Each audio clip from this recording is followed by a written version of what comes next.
Hi, so I'm so excited to be back at Coached Sports Science Labs in Singapore today to do some sweat testing. Now, sweat testing is going to tell me how much sodium I'm losing when I sweat. Now, I actually did this test 18 months ago. My results shouldn't have changed too much, but I'm really excited to show you guys the process and what goes into it. So I was getting really bad headaches when I was training for the Singapore Marathon. I came to understand my hydration and my salt levels to see if there was anything that I could do to improve. Even though we live in Singapore and it's super hot, I don't actually sweat that much, but turns out I was losing a lot of salt when I did. So the prescription from Coached was to add salts in before I was training and during my training. And this really helped me both in my performance and also helped reduce the headaches that I was getting from the dehydration. Really excited to show you guys today. Let's go. Hi Jim. How are we doing? Yeah, awesome. Look how happy I am. I know, right? Honestly, so happy to be back here. I always really enjoy coming here. A bit of a data nerd, and yeah, always learn a lot. This is now the third test that we're actually doing. Yes, the trifecta, as you keep telling me. This test is all about, when it comes to your hydration and understanding how to optimize that, knowing what your electrolyte loss is. And so, as salt is the main electrolyte that you lose, a lot of people don't realize that actually it's genetic, and by analyzing your sweat, you can easily establish that. So we partnered with the company Precision Hydration to do this test. We've been doing it for many years with them. And it's, all about understanding within your sweat exactly how salty you are. And considering where we live, which is Singapore, I cross my fingers that it's relatively low on the spectrum, because it's almost a guarantee you're going to be sweating quite heavily because of the heat. Not everyone does, but regardless, if it's low on the genetic spectrum, then it's easy to manage. So hopefully we'll find out today where you fall, and then we have a much better idea as to how we need to replenish. What data are we going to be getting from the test? How do we apply this data when it comes to our training? So with these guys, because we're going to do everything through their online portal, we'll fill in some subjective information first about kind of where you live, how much you're training, where you're training in the environment. But as far as the physical stuff today, what I'm going to be doing is hooking up to this inducer box. This is going to stimulate your sweat glands, allow some sweat to come to the surface for me to collect. And with the help of the sweat duct, once I feed it through this machine genetically, it's going to tell me just purely exactly how much sodium to lose. So once I have that, we can input that back into here, and then we're going to be able to get a solid collective report for how to approach your training, as well as, most importantly, at least for most people, how to optimize for racing. So relatively simple, totally non-invasive, and we can talk all fun and things about fueling and hydration to meet that. Awesome. I've got a million questions, as always. That's it. Okay, so let's go.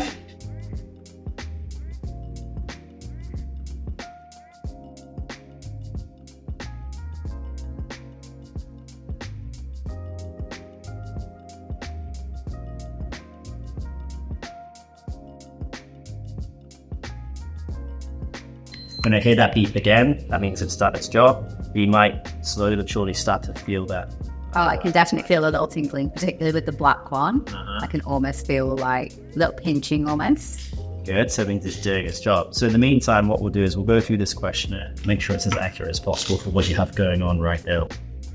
Now, what kind of runner would you consider yourself to be? I'll add context for you, because a lot of people really don't know where they to put themselves. Recreational means you run purely for fun. You don't really care about self-improvement. You just do it for the enjoyment. Competitive would mean that you want to see some self-improvement in your results. Elite means you're competing against people of a similar age category. And professional can mean you're getting paid to do so. Yeah. So where would you fall? I feel like somewhere between competitive and elite. Like, I want to improve for sure on my running. I partake in competitive races, like 10Ks, half marathons, full marathons, but I'm not necessarily in it to win it. For the next race or event you have coming up, Yeah. do you think you know where you're going to likely rank?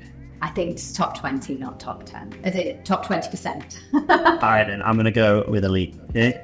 All right. How long do your key races typically last? The one coming up is going to be 2 to 4 hours, hopefully. Yeah, I hope I'm going to be under 4 hours. Okay, we'll go with that then. And do you ever race in hot or humid conditions? Living in Singapore, Yeah. Often. 30 degrees every single day, Yeah. 80% humidity at least. And then how many hours then are you training each week? Just running or? Just 5 to 10 at the moment. Okay. Do you see that going up beyond 10 consistently and for a respectable amount of time? For a couple of, it'll peak. Okay, let's go 5 to 10 because that's going to be the majority. Okay, and then how much of your training is done in a hot environment? Almost all of it. Yeah, so obviously not forgetting the fact that some people do like to run indoors on a treadmill, doing horrible treadmill sets, but that's not you. Nope. Okay, so not unless I do cheeky barriers. Yeah, okay. And then how would you classify your current sweat rate? Like, Okay. I'm not Heavy sweat. I'm not a heavy sweater, and I think when I train with kind of friends, often if we've done a 2-3 hour run, you can wring their clothes out. It's definitely not the case with me. I still sweat, but not a lot. Yeah. So there is an accurate way to measure that, which you don't need to come into a lab to do, by the way. And I'm going to want to go through that with you as well, fairly briefly as we go through this, because like I say, half of what we're looking to learn here is what we're losing genetically. But you could lose 1 liter of sweat per hour. Some people lose up to 2 liters per hour. So I'm going to be able to tell you within 1 liter of sweat, you're losing X amount of sodium, but you could lose anywhere between 1 liter to 2 liters depending on the conditions you put yourself in. So the more times you can analyze your sweat rate to get a good idea as to where you typically fall, then the more accurate you can be with your replenishment. So just using myself as an example, I lose unfortunately a good 1,100 milligrams of sodium per liter, and I lose a good 1.5 liters of sweat on average. So I have to really work hard to replenish my electrolytes more than the typical person. I'm hoping that's not the case for you, but we're soon going to find out, okay? Now, how much salt do you think you're losing in your sweat? Quite a bit. Okay, because if you see white marks on the kit, or if the sweat gets in your eyes and it stings, it's probably quite a bit of a lot. Yeah, I think it's more that my face stings after a run. Mm-hmm. Yeah, I can feel the salt on my face. And do you ever see the white marks potentially? Rarely, but sometimes. Yeah. Okay, we'll go with quite a bit then. Yeah. And how often do you get muscle cramps? Never. Good. That's a good thing. Very good. Not even rarely. Never. Okay, excellent. So the rest is just miscellaneous. The sweat test score will be once I get a sample of your sweat and feed it through here, the number that the machine kicks back up, okay? And then we'll hit view results. You'll automatically get your report emailed to you, but we'll also be able to go through your key points there. Does the sweat dot go on the red one or the black one? The red. Yeah. You'll see that there's a tiny hole at the back here, very tiny. And there is some blue dye in the middle. There we go. To help us indicate how much sweat you've collected. Right, take this off. And I just need to make sure this goes perfectly up. Go. Wow, that was full. There you go. Thank you. Wonderful. So you just need to keep that arm nice and planted for me. If you feel like it loosens up for whatever reason, just let me know, because the Velcro is, like I say, double wrapped. And now it's just a bit of a waiting game. So I like to take the opportunity during this part to talk about what you currently do and whether there's any red flags. Usually there is. And then we can kind of obviously discuss ways in which we can optimize that before we can actually find out what we're working with. So run me through a typical long run. My long runs happen on Saturday. So actually when it comes to hydration, my hydration will start the night before. So I will take a Precision purple tab, 1,500 milligrams of salt, so that one.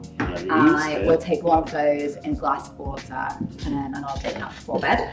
Excellent. But in the evening after my dinner, as I'm kind of winding down. I'll prepare my kit for the next day, because always with it being Singapore, we are up super early, so I'll always kind of be running. Can be as early as 4:30 sometimes, especially when you're getting into those really long runs. But normally anywhere between 5 and 5:30. Wow, that's still early. Yeah, I'm up probably 6 days a week between 5 and 5:30. What time do you go to bed? Between 9 and 9. Okay, that makes sense. Yeah, I'm a morning person though. I love it, and I love having that time before the kids wake up. And yeah, great. I love seeing the sunrise. When I prepare my kit for the next day, I will prepare my camera pack, and in that I'll take water with me, and depending on the distance, it'll be anywhere from 500 ml to 1.5 litres of water, and in that will be some of the 1,000 milligram precision salts. Okay, so are you following that prescription of for every half litre you have one tablet? No, I'm probably a little bit less than that. Okay. So I might have kind of like, if it's, let's say, on average, it'll be I'll take a litre of water with me, and I'll probably only put one tab in the litre of water. Okay, so it's a little diluted. Yes. But you still feel fine with that kind of approach? Yes. Let's look at the electrolytes. So what you pre-mix, how long would that last you into, let's say, a 2 or 3 hour run, for example? Probably the whole of them. Interesting. So how much fluid are we talking now? Let's say a litre. So you can make 1 litre last 2 hours? Yes.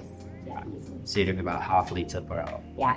And so I can get stitches. So I'm sipping it ever so slightly, just really small amounts throughout the whole run. So every couple hundred meters, I'll have an little sip. Okay, and do you ever feel like you get a dry throat and mouth?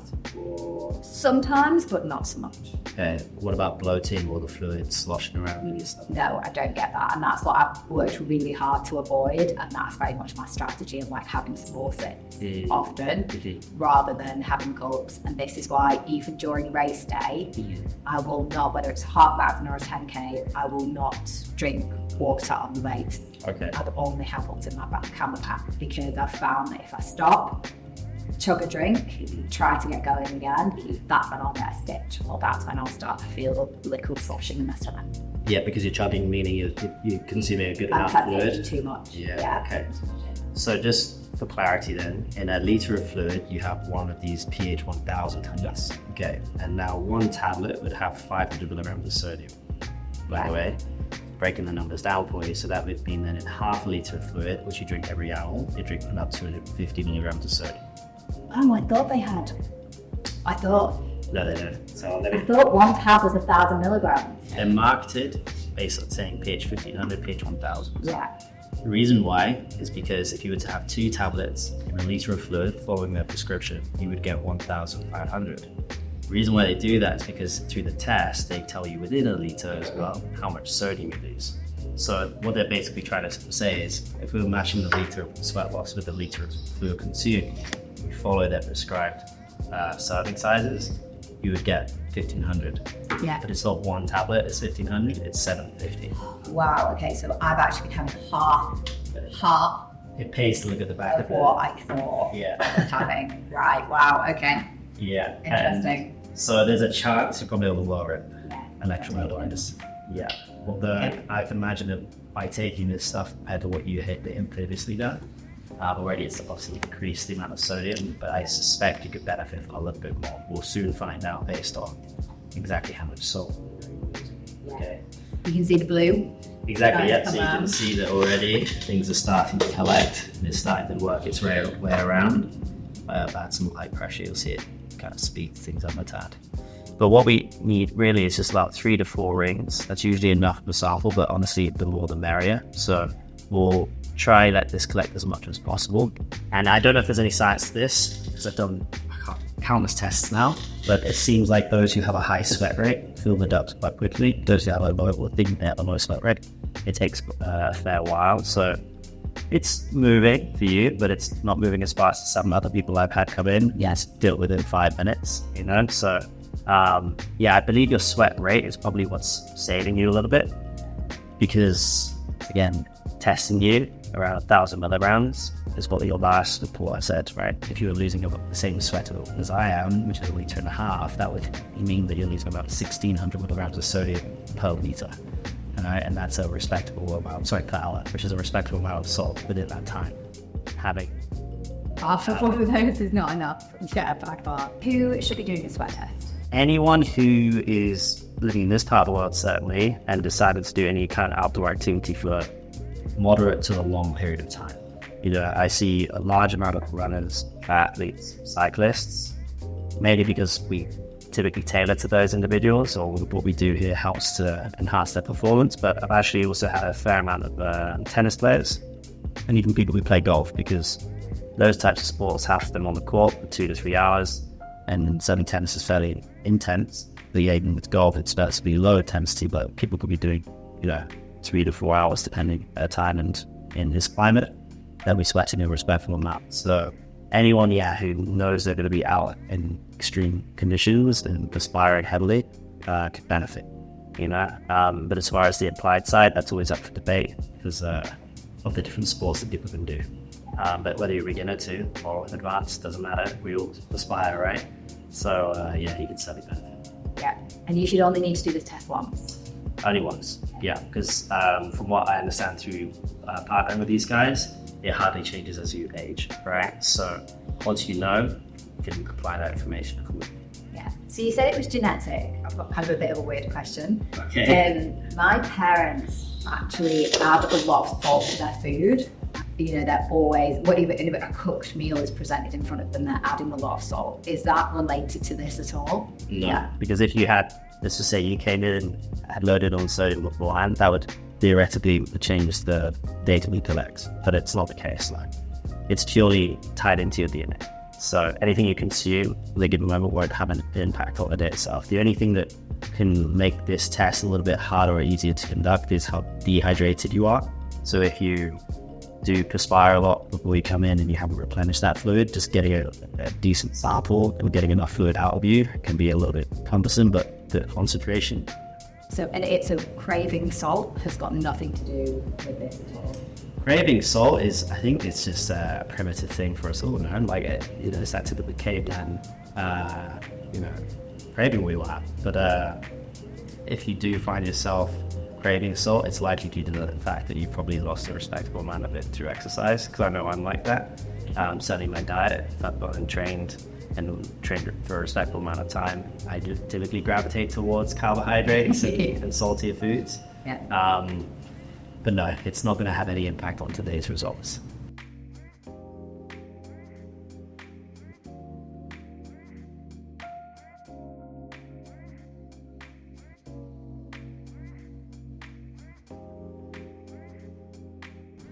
All the way up.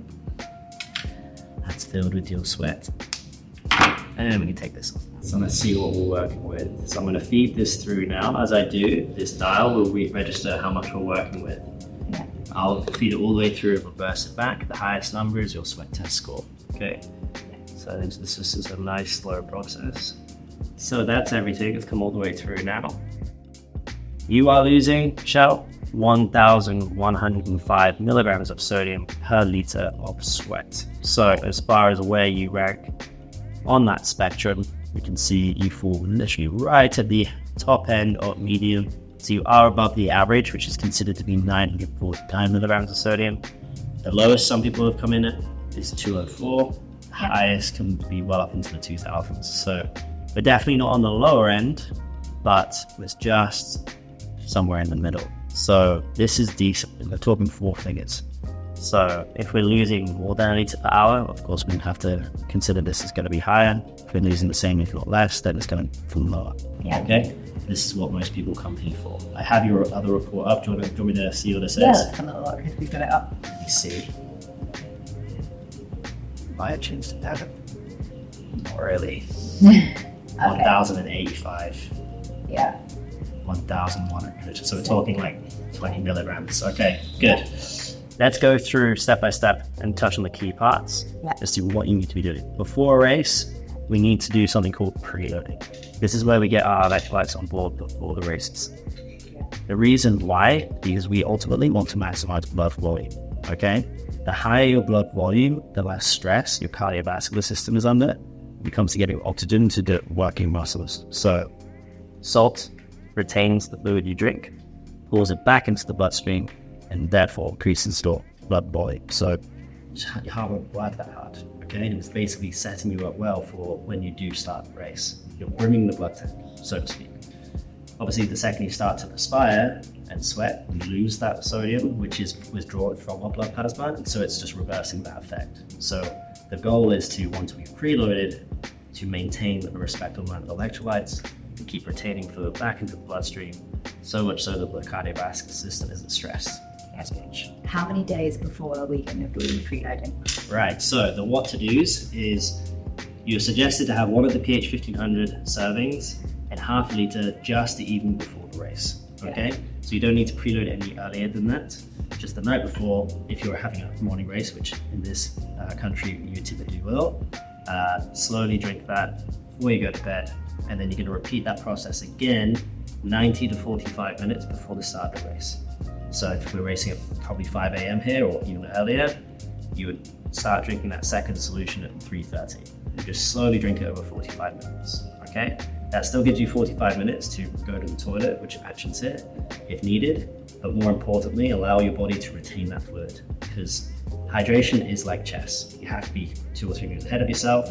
I believe I've told you this already. By doing so, it allows you to stay 1 step ahead of yourself, okay? And we can't afford to drop the ball on that. So by preloading first, you're getting ahead of the curve. That's going to basically set you up for that first hour of that race. And of course, once we start that race, you're still going to be consuming electrolytes in that first hour to get to water for the second hour, and so on. And it's just, you've got to keep that up based on what you know you're losing. And then, assuming you do so in a marathon, because usually it's the mid to back end where people suffer the most, that should no longer be the case. All right. But preloading is a very important tactic that most people drop the ball on. So we're going to definitely want to start with this. Yeah. Below here, they just add a little bit more information around how to optimize your recovery, because there's a high chance you will have lost 1 to 4% of your own body weight. So it's important to help retain that fluid back, and a pH 1500 can be quite effective in doing that. Personally, I don't mind a cheeky pint of beer if I deserve it, but this is probably a healthier choice. Okay? Now, as you come down here, it's just all about what do we need to be doing during the race. Now, we are losing 1,100 milligrams of sodium per liter of sweat.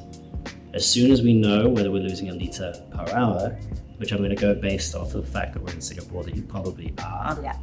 the goal should be that we try to close this gap up and get as much of this back in our system. Fortunately for you, that's not too difficult to do, okay? Certainly if we use their products. So if you were to have, where are they? 2 of these tablets per hour, Yeah. every hour you would pretty much match 1 for 1. Does that sound realistic? Possibly. It depends on the method of which you choose to hydrate.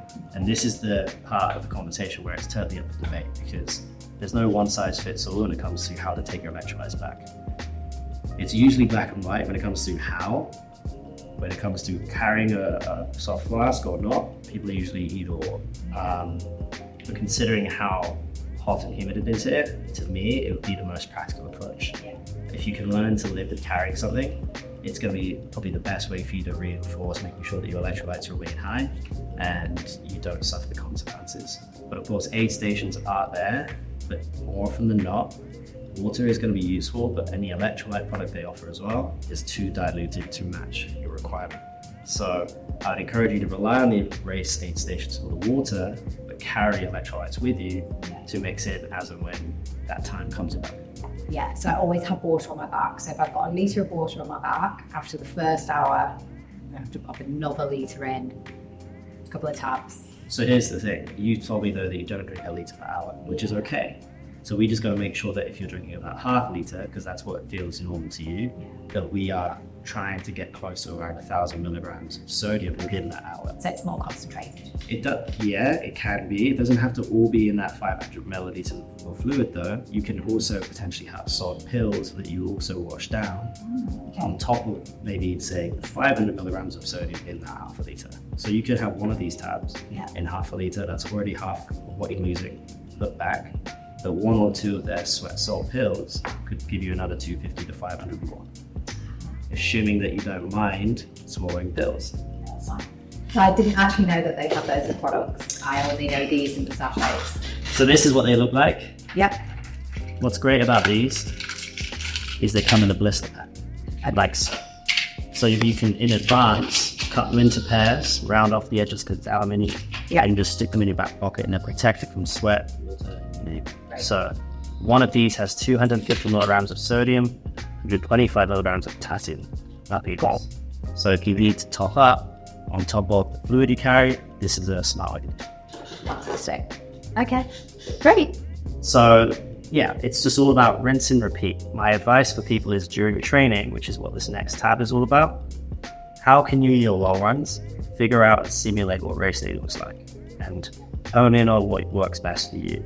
So much so that come race day, this should all be autonomous.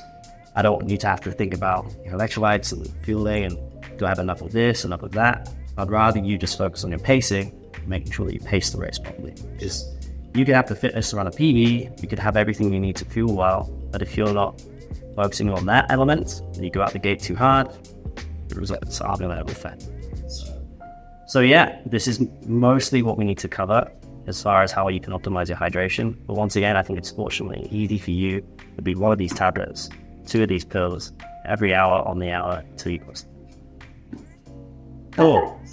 All right then. So that's everything covered. You should have this in your inbox immediately. And now it's just all about trial and error. So your homework is to figure out your sweat rate and then you can get back to me. So that was the sweat test. I hope you found it really useful. I will link down to Coach below, and I'll also link to our metabolic test and our lactate test if you'd like to check them out. Please subscribe to my YouTube channel if you'd like to follow my journey for the Paris Marathon. Thank you so much for watching. I'll see you soon. Bye.